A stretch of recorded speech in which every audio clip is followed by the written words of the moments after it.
In the early days, my interest in electric cars was mostly driven by the fact that it wasn't environmental in the sense of like CO2, parts per million in the atmosphere type of thing. I do think that has added urgency to the situation, but my original interest was just like, we're going to run out of oil, and then civilization is going to collapse, and so if we don't have some kind of sustainable energy situation, which really is electric cars, solar energy and electric cars, then civilization is going to fall apart, and we'll be back in the Stone Age or something bad, but we're not going to be able to move forward.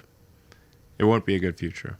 So I guess that begs the question, how much oil do we have left on Earth? Well, it's a complicated answer. Most companies and countries will cite oil reserves to signify how much oil they have left, but this isn't as straightforward as it sounds. Here's the definition from the U.S. Energy Information Institute. Proved reserves of crude oil as of December 31 of the report year are estimated quantities of all liquids defined as crude oil, which geological and engineering data demonstrate with reasonable certainty to be recoverable in future years from known reservoirs under existing economic and operating conditions.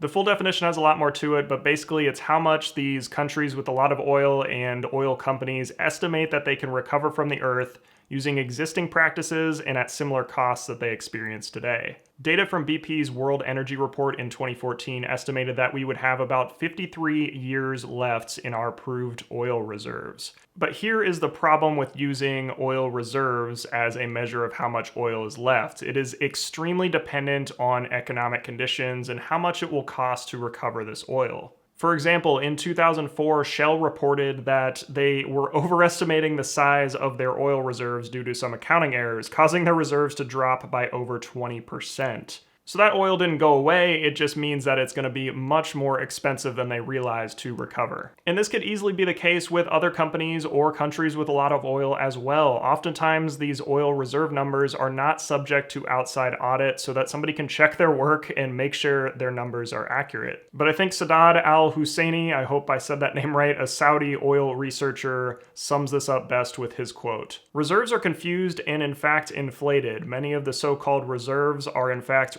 resources. They're not delineated, they're not accessible, they are not available for production." And he's exactly right. Reporting reserves is not an accurate thing to call them. These are speculative resources at best, and as we recover more oil, it's going to be harder to find more oil, and it's going to get more expensive to recover more oil. So if you weren't already aware, the entire oil industry is really shady. The people controlling the oil have been making a lot of money for the past 100 years, and they want to continue to do so. So if they're able to overstate how much oil they think they can recover in order to receive more investment, they're clearly willing to do so. So shifting back to electric cars now, I've done a lot of reflecting as an EV owner about my car's effect on the planet, and the point I keep coming back to is sustainability. The fact is, if we continue to operate a large fleet of gas vehicles, we need to continue to find more oil to burn in those cars and facilitate driving all the miles we do every year. And right now, EVs aren't immune to that issue either. We've got a mix of renewable and fossil fuel resources powering our grid, but as we shift to more renewable resources,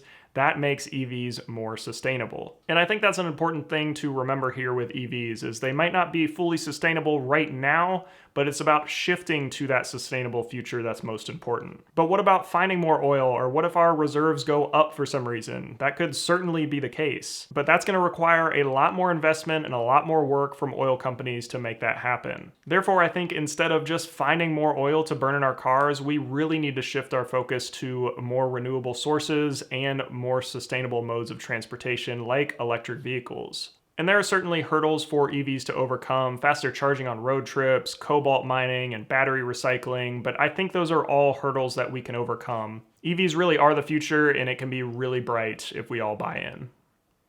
That's all for this one, guys. I watched the Spotify interview on Joe Rogan with Elon Musk, and this kind of really got me thinking when Elon said that. And I've heard him say it before, but really wanted to make a video on it and kind of share my thoughts on it as well. So let me know what you think of that down in the comments below. But yeah, thanks again for watching. That's all for this one, and I will see you in the next one.